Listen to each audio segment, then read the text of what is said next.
గడ్డి ఊళ్ళోకి వచ్చనమ్మా చాలారి పూలు పెట్టి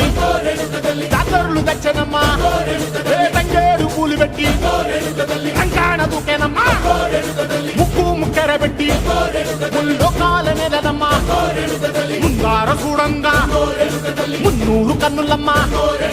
ఎనకాల చూడంగా ఏనూరు కన్నులమ్మా సాధు శిస్తులంతా సాగిల బట్టరమ్మా మహారాజు రాజులంతా మొగారిల్లిరమ్మా కోరిక కోరంగా రంగులు పూసినాము ఆశలు తీరంగా వేషాలు వేసినాము నీకన్నా పెద్ద దిక్కులో కాన ఎక్కడు